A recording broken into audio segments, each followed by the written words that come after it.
امر پر اور بالخصوص اس خاص مضمون پر خلفائے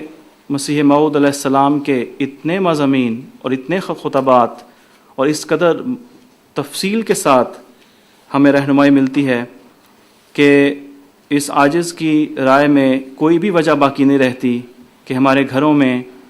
ایسی ناچاکیاں پیدا ہوں یا ایسے مسائل پیدا ہوں جو کہ کسی بھی مسلمان شادی شدہ گھر میں پیدا نہیں ہونے چاہیے۔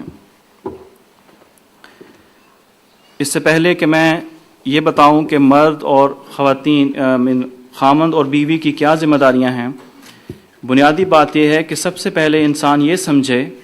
کہ شادی جیسے تعلق کو جب قائم کیا جاتا ہے تو شادی کا مقصد کیا ہے۔ جب اس مقصد کا پتہ لگے گا تو انسان پھر اس کے حصول کے لیے کوشش کرتا ہے، جس کے لیے پھر یہ ساری رہنمائی موجود ہے۔ چنانچہ اللہ تعالیٰ قرآن کریم میں فرماتا ہے کہ وَمِنْ آيَاتِهِ أَنْ خَلَقَ لَكُم مِّنْ أَنفُسِكُمْ أَزْوَاجًا لِتَسْكُنُوا إِلَيْهَا وَجَعَلَ بَيْنَكُم مَّوَدَّةً وَرَحْمَةً إِنَّ فِي ذَلِكَ لَآيَاتٍ لِقَوْمٍ يَتَفَكَّرُونَ، اور اس کے نشانات میں سے یہ بھی ہے کہ اس نے تمہارے لیے تمہاری ہی جنس میں سے جوڑے بنائے تاکہ تم ان کی طرف تسکین حاصل کرنے کے لیے جاؤ، اور اس نے تمہارے درمیان محبت اور رحمت پیدا کر دی۔ یقیناً اس میں ایسی قوم کے لیے جو غور و فکر کرتے ہیں بہت سے نشانات ہیں۔ پھر ایک اور جگہ پہ اللہ تعالیٰ فرماتا ہے کہ هو الذی خلق لکم من نفس واحدۃ وجعل منها زوجها لیسکن الیہا، کہ وہی ہے جس نے تمہیں ایک جان سے پیدا کیا اور اسی سے اس کا جوڑا بنایا تاکہ وہ اس کی طرف تسکین کی خاطر مائل ہو۔ اب ان آیات کو پڑھنے سے دو باتیں بہت ہی واضح طور پہ سامنے آتی ہیں۔ ایک تو یہ کہ شادی کا مقصد ہے ایک دوسرے سے تسکین حاصل کرنا۔ دوسرے، اللہ تعالیٰ نے اس آیت میں جو پہلے میں نے تلاوت کی یہ دعویٰ کیا ہے کہ اس نے تمہارے درمیان محبت اور رحمت پیدا کر دی ہے۔ اب اللہ تعالیٰ کبھی غلط بات نہیں کرتا۔ اس تعلق کا اصل نتیجہ یہی نکلنا چاہیے جو اللہ نے بیان فرمایا، اور اگر اس تعلق میں کسی گھر کے اندر یہ محبت اور یہ رحمت نہیں ہے تو یہ سمجھ آنا چاہیے کہ کوئی خرابی، کوئی کمزوری، کوئی خامی ضرور ہے، کیونکہ اللہ تعالیٰ کی بات بہرحال غلط نہیں ہو سکتی۔ اللہ تعالیٰ نے قرآن کریم میں میاں اور بیوی کے دونوں کے حقوق کو مساوی قرار دیا ہے۔ چنانچہ قرآن کریم کی سورہ بقرہ میں اللہ تعالیٰ فرماتا ہے، میں ترجمہ پڑھتا ہوں 229ویں آیت، اور ان عورتوں کا دستور کے مطابق مردوں پر اتنا ہی حق ہے جتنا مردوں کا ان پر، حالانکہ مردوں کو ان پر ایک قسم کی فوقیت بھی ہے، اور اللہ کامل غلبے والا اور حکمت والا ہے۔ اس آیت کریمہ میں اللہ تعالیٰ نے دو باتیں بیان کی ہیں۔ ایک تو یہ کہ دونوں کے حقوق برابر ہیں، مگر ساتھ ہی یہ جو بات بیان کی ہے کہ حالانکہ مردوں کو ان پر ایک قسم کی فوقیت حاصل ہے، اس کو مرد اور خواتین دونوں کے لیے سمجھنا بہت ضروری ہے۔ اس کی وجہ سے بعض مرد اس کا غلط استعمال کرنا چاہتے ہیں، اور بعض عورتیں ناسمجھی کی وجہ سے انفیریورٹی کمپلیکس کا شکار ہو جاتی ہیں کہ گویا یہ سمجھتی ہیں کہ شاید اللہ تعالیٰ کے ہاں وہ کمتر ہیں نعوذ باللہ، یا مرد برتر ہیں۔ اللہ تعالیٰ قرآن کریم میں فرماتا ہے کہ یا ایھا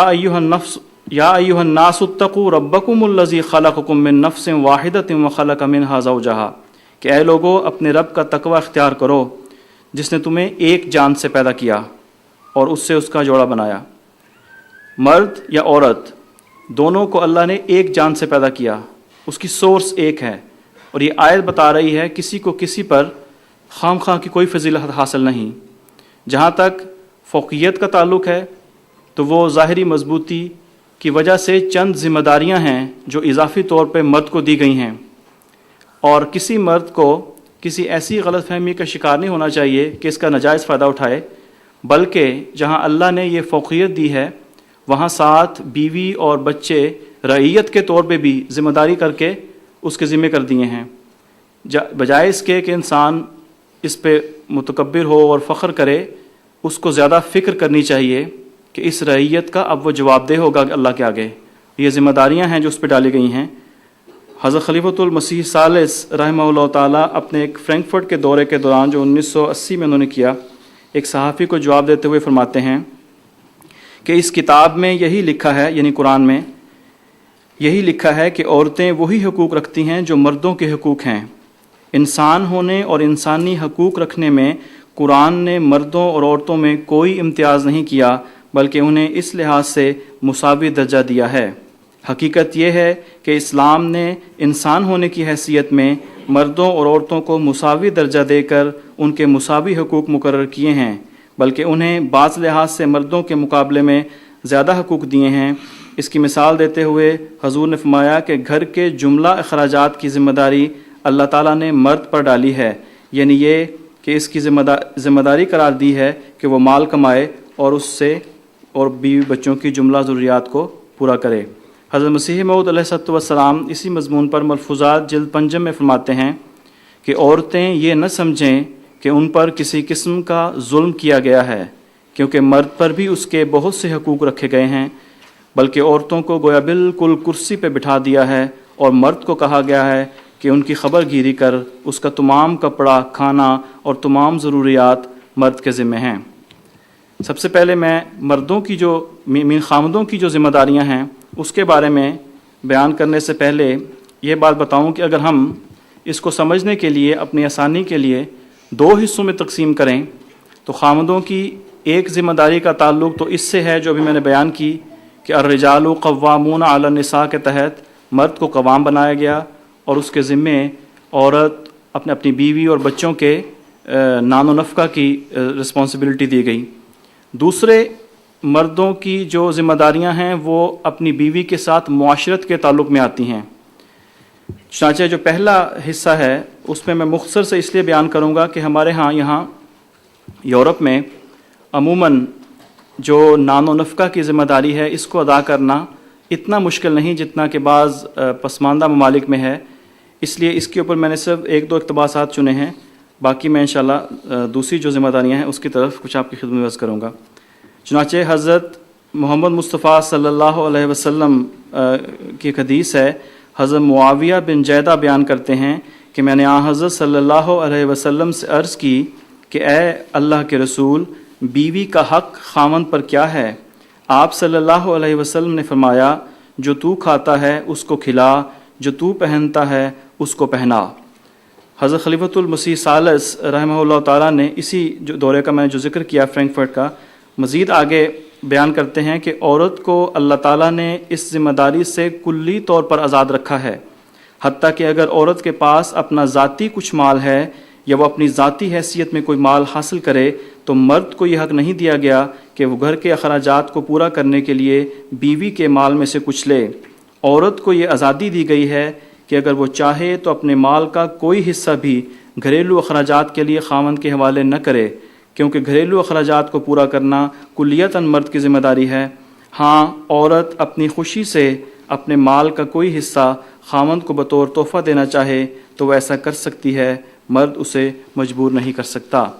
یہ ایک واضح ذمہ داری ہے، اور جیسا کہ میں نے بتایا کہ یہاں عموماً الحمدللہ یہ آسان بھی ہے اس کو پورا کرنا ان ممالک میں، اس لیے میں دوسرا جو حصہ ہے ذمہ داریوں کا جو وَعَاشِرُوهُنَّ بِالْمَعْرُوف سے تعلق رکھتا ہے کہ اللہ نے حکم دیا ہے خامندوں کو کہ اور ان سے نیک سلوک کے ساتھ زندگی بسر کرو۔ اس کے اوپر چند ایک اقتباسات حضرت مسیح علیہ السلام اور خلفاء کے آپ کی خدمت میں رکھنا چاہتا ہوں۔ حضرت مسیح موعود علیہ السلام تحفہ گولڑویہ میں فرماتے ہیں کہ در حقیقت نکاح مرد اور عورت کا باہم ایک معاہدہ ہے، پس کوشش کرو کہ اپنے معاہدے میں دغا باز نہ ٹھہرو۔ اللہ تعالیٰ قرآن شریف میں فرماتا ہے وَعَاشِرُوهُنَّ بِالْمَعْرُوف، یعنی اپنی بیویوں کے ساتھ نیک سلوک کے ساتھ زندگی بسر کرو، اور حدیث میں ہے خیرکم خیرکم لِأَهْلِهِ، یعنی تم میں اچھا وہی ہے جو اپنی بیوی سے اچھا ہے۔ سو روحانی اور جسمانی طور پر اپنی بیویوں سے نیکی کرو، ان کے لیے دعا کرتے رہو اور طلاق سے پرہیز کرو، کیونکہ نہایت بد خدا کے نزدیک وہ شخص ہے جو طلاق دینے میں جلدی کرتا ہے۔ جس کو خدا نے جوڑا ہے اس کو ایک گندے برتن کی طرح جلد مت توڑو۔ پھر آگے حضرت مسیح علیہ السلام ایک اور جگہ فرماتے ہیں کہ فحشاء کے سوا باقی تمام کج خلقیاں اور تلخیاں عورتوں کی برداشت کرنی چاہیے۔ پھر ایک جگہ پہ ارشاد فرماتے ہیں ملفوظات کی جلد 1 میں کہ ہمیں تو کمال بے شرمی معلوم ہوتی ہے کہ مرد ہو کر عورت سے جنگ کریں۔ ہمیں تو کمال بے شرمی معلوم ہوتی ہے کہ مرد ہو کر عورت سے جنگ کریں۔ ہم کو خدا نے مرد بنایا ہے اور یہ در حقیقت ہم پر اتمام نعمت ہے۔ اس اتمام نعمت کا شکر یہ ہے کہ عورتوں سے لطف اور نرمی کا برتاؤ کریں۔ یہ جو بعض خاوندوں کے اندر عورتوں کے ساتھ ایک سخت رویہ رکھنے کی عادت ہے، اور بعض حد تک یہ بھی ہوتا ہے کہ بعض بدزبانی تک اتراتے ہیں۔ حضرت خلیفۃ المسیح رابع رحمہ اللہ تعالیٰ اپنے 1988 کے خطبے میں بیان فرماتے ہیں، میں وہاں سے 2 اقتباسات آپ کی خدمت میں پیش کرتا ہوں۔ اس لیے بدخلقی کرنے والے جو اپنے گھروں میں بدخلقیاں کرتے ہیں، اپنی بیویوں سے بدسلوکیاں کرتے ہیں، بات بات پر بدتمیزی کرتے ہیں، تحکم کی راہ اختیار کرتے ہیں، وہ سمجھتے ہیں اس میں ان کی مردانگی ہے۔ چنانچہ بعض ایسی اطلاعوں کے متعلق جب میں نے اپنے طور پر تحقیق کروائی تو پتہ چلا کہ بعض عورتوں نے مبالغے سے کام نہیں لیا تھا، واقعتاً ان کے ساتھ بیچاریوں کے ساتھ روزمرہ یہی سلوک ہوتا ہے، بات بات پر چھڑکنا، بات بات پر بدتمیزی سے ان سے گفتگو کرنا، ان کو حکم دینا کہ خبردار یہاں سے اٹھ کر وہاں بیٹھو، میں جو تمہیں کہتا ہوں یوں کرو تو یوں کرنا چاہیے۔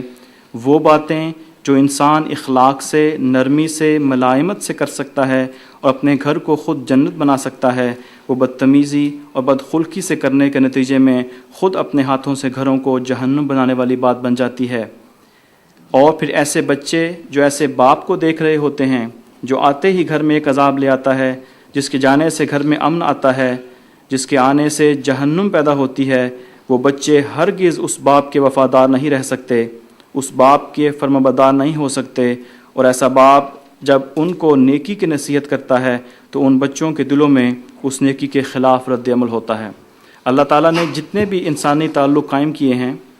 ان میں ماں سب سے پیارا تعلق ہے۔ دنیا کا کوئی شخص اپنے ماں کی بے عزتی برداشت نہیں کر سکتا، اپنے ماں کے خلاف بدتمیزی کرنے والے انسان کو برداشت نہیں کر سکتا۔ اگر کوئی خاوند اس غلط فہمی میں اپنی بیوی کے ساتھ ایسی زبان یا ایسا رویہ رکھتا ہے، یہ سمجھتے ہوئے کہ نہیں میری بیوی ہے، اس کو یہ خیال کرنا چاہیے اگر بچے ہیں تو وہ ان کی ماں بھی ہے، اور بچوں کے اوپر جو حضور نے فرمایا ہے ایک بہت ہی برا اثر اس چیز کا پڑتا ہے۔ آگے جا کے حضرت خلیفۃ